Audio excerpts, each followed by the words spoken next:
사랑하는 좋은씨앗교회 성도 여러분 안녕하십니까? 김건우 목사입니다. 주일에 안내해 드린 바와 같이 매일 보내드리던 오늘의 묵상은 4월 30일 목요일까지만 보내드리고 5월에는 일주일에 한 번 수요 말씀 묵상을 보내드릴 생각입니다. 하지만 매일 성경 본문을 따라 날마다 말씀을 묵상하고 하늘 아버지의 음성을 듣고 따르는 일은 멈추지 마시기 바랍니다. 이미 절절히 느끼고 계시겠지만 우리가 살아가야 할 앞으로의 시간들은 이전 그 어느 때보다 더 말씀의 은혜와 능력을 필요로 할 것입니다. 하나님만이 우리의 유일한 소망이요 지혜요 도움이 되시기에 말씀을 묵상함으로 하나님의 뜻을 깨닫고 인도하심 받지 않는다면 견뎌낼 수도 승리할 수도 없을 것입니다. 참 많은 실수를 저지르게 될 겁니다. 그러니 말씀과 동행하시기 바랍니다. 하나님의 존귀한 말씀을 가까이 하세요.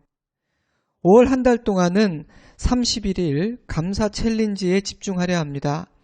날마다 보내드릴 글들을 통해 감사라는 주제에 오롯이 집중하시고 나눠드린 감사 노트에 매일의 감사 제목을 적고 고백함으로 감사를 내 몸에 배게 만드는 귀한 훈련의 시간이 되기를 간절히 기도합니다. 5월의 매일 성경 본문은 5월 1일 시편 1편으로 시작하여 5월 31일 하박국 3장으로 마무리되는데요. 감사라는 주제와 기가 막히게 연결되는 본문들입니다. 그러니 말씀을 통해 우리의 감사는 인도함을 받을 것이며 더 풍성해지리라 확신합니다. 저 역시 감사 챌린지에 적극적으로 동참할 것이며 여러분 모두를 위해 기도하겠습니다. 4월 27일 월요일 오늘의 매일 성경 큐티의 제목은 왕의 본분이며 본문 에스겔 45장 1절에서 17절 말씀입니다. 그중 일부를 발췌하여 읽어드리겠습니다. 너희는 제비 뽑아 땅을 나누어 기업으로 삼을 때에 한 구역을 거룩한 땅으로 삼아 여호와께 예물로 드릴지니 그 길이는 2만 5천 척이요 너비는 만 척이라. 그 구역 안 전부가 거룩하리라. 그 안에 성소를 둘지니 지극히 거룩한 곳이요 그곳은 성소에서 수종드는 제사장들 곧 하나님께 가까이 나아가 수종드는 자들에게 주는 거룩한 땅이니 그들이 집을 지을 땅이요 성소를 위한 거룩한 곳이라. 또 측량하여 성전에서 수종드는 레위 사람에게 돌려 그들의 거주지를 삼아 마을 수물을 세우게 하고 구별한 거룩한 구역 옆에 성읍의 기지로 삼아 이스라엘 온 족속에게 돌리고 드린 거룩한 구역의 옆과 성읍의 기지 옆의 땅을 왕에게 돌려 이스라엘 가운데 기업으로 삼게 하면 나의 왕들이 다시는 내 백성을 압제하지 아니하리라. 그 나머지 땅은 이스라엘 족속에게 그 지파대로 줄지니라. 33장부터 시작된 이스라엘의 구원과 회복의 메시지는 그 우선순위를 따라 하나하나 매우 구체적이고 세심하게 주어지고 있습니다. 하나님은 이제 땅에 대한 지침을 주시는데요. 땅이란 우리 삶의 기반이 되는 모든 것을 의미합니다. 하나님은 각 족속들에게 땅을 나누어 주기 전에 먼저 하나님께 예물로 드릴 땅을 구별하라고 말씀하십니다. 물론 모든 땅은 하나님의 것입니다. 왕도 제사장도 백성도 땅의 주인이 아니라는 의미입니다. 하지만 인간은 그 사실을 쉽게 망각합니다. 그래서 욕심을 부리고 주인 행세를 하려 듭니다. 주인의 뜻을 생각하기보다는 자신의 뜻대로 하려 하고 땅의 주인을 의지하기보다는 땅을 의지하려 합니다.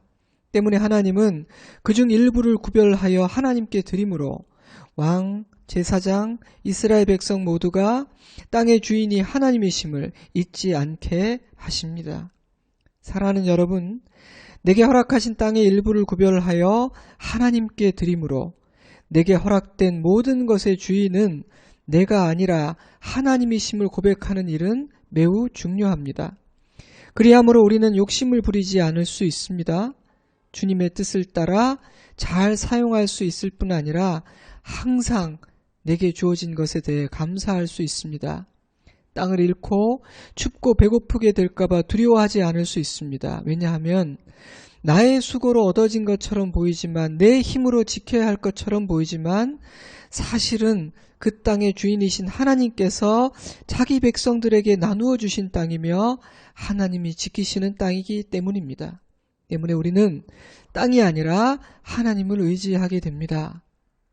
오늘 이 아침 땅의 주인이신 하나님께 감사하는 마음 주시기를 바랍니다. 한 구역을 구별하여 주님께 드림으로 내 모든 것의 주인이 하나님이심을 고백하는 거룩한 의식을 행하는 은혜 주시기를 기도합니다. 하나님은 자신을 섬기는 제사장과 레위인들을 위한 땅을 구별하게 하셨습니다. 모세오경에는 보다 구체적이고 상세하게 이 규례가 기록되어 있습니다. 그 땅은 제사장과 레위인들이 집을 짓고 살 수 있는 주거와 생활을 위한 은혜의 선물이었습니다. 하나님의 세심한 배려와 따뜻한 사랑을 느끼게 됩니다. 하나님은 자신을 수종드는 자들의 현실적인 삶을 책임져 주시는 것입니다. 사랑하는 성도 여러분, 하나님은 우리에게 헌신만을 요구하지 않으십니다. 하나님은 자신을 섬기고 의지하는 모든 자들을 실제적으로 책임져 주십니다. 그들의 아버지가 되어 주십니다. 하나님은 왕에게도 땅을 주시고 기업으로 삼게 하십니다. 주목해야 할 두 가지 사실이 있는데요. 첫째로 하나님께서 왕을 축복하시고 왕이 누릴 수 있는 합당한 권리가 있음을 선포하셨다는 사실입니다. 그러므로 백성들도 하나님께서 허락하신 그들의 권리와 복을 존중하고 인정해야 했습니다. 둘째로 왕들은 하나님께서 주신 땅에 만족해야 한다는 사실입니다. 왕에게 기업을 주신 중요한 이유 중 하나는 하나님께서 허락하신 것으로 만족함으로 백성들을 압제하고 빼앗지 않도록 하기 위해서였습니다. 하나님은 이스라엘 백성들에게 왕을 존중하고 정한 세금을 내야 한다는 의무를 주십니다. 그러나 왕에게는 그 세금을 하나님의 뜻에 맞게 사용함으로 나라를 세우고 성전 제사들이 차질 없이 이루어지도록 할 책임이 주어졌습니다. 때문에 9절 이하에서 백성들의 것을 빼앗지 말고 오직 공의와 정의로 다스릴 것을 엄히 명하시는 것입니다. 매우 엄중한 명령입니다. 오늘 말씀을 정리해 볼까요? 오늘 본문은 땅의 주인이 하나님이심을 묵상하게 합니다. 그러므로 모든 땅은 하나님의 뜻에 합당하게 사용되어야 합니다. 땅을 나누어 주심으로 하나님은 이스라엘 백성 모두에게 기본적인 삶의 여건을 마련해 주셨습니다. 하나님은 우리의 현실을 외면하지 않으십니다. 우리의 실제적인 필요를 아시고 공급해 주십니다. 우리는 그 사실을 믿고 땅이 아니라 하나님을 의지해야 합니다. 하나님은 하나님께서 허락하신 한계를 넘어 욕심부리지 않기를 바라십니다. 감사와 자족, 서로를 향한 배려와 긍휼, 자신의 역할과 책임을 감당하는 것, 바로 그것이 하나님께서 요구하시는 자세였습니다. 33장부터 구원과 회복의 메시지와 환상들이 주어지고 있었지만 이스라엘의 눈에는 아무것도 보이지 않았습니다.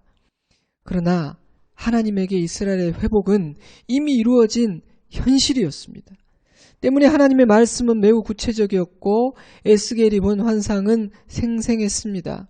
에스겔서를 묵상하며 저는 하나님께서 보고 계신 그것을 사랑하는 자녀들도 볼 수 있기를 바라시는 아버지의 간절한 마음을 느끼게 되었습니다. 믿음은 바라는 것들의 실상이요 보이지 않는 것들의 증거니 선진들이 이로써 증거를 얻었느니라. 아직 우리 눈에 보이지 않는 약속된 미래를 볼 수 있는 비결은 믿음입니다. 성취된 약속 안에서 살 수 있는 비결은 믿음입니다. 때문에 하나님은 의심하는 도마에게 이렇게 말씀하셨습니다. 내 손가락을 이리 내밀어 내 손을 보고 내 손을 내밀어 내 옆구리에 넣어보라. 그리하여 믿음 없는 자가 되지 말고 믿는 자가 되라. 이 아침 우리 모두에게 믿음이 있기를 바랍니다. 믿음이 있기에 오늘 주신 말씀의 교훈을 마음에 새길 뿐 아니라 온전히 순종할 수 있기를 바랍니다. 이 시간 잠시 시간을 내어 내게 주시는 주님의 음성을 듣고 기도하는 시간을 가지시기 바랍니다. 소리를 내어 기도하시면 좋겠습니다. 저는 내일 아침에 다시 찾아뵙겠습니다. 샬롬.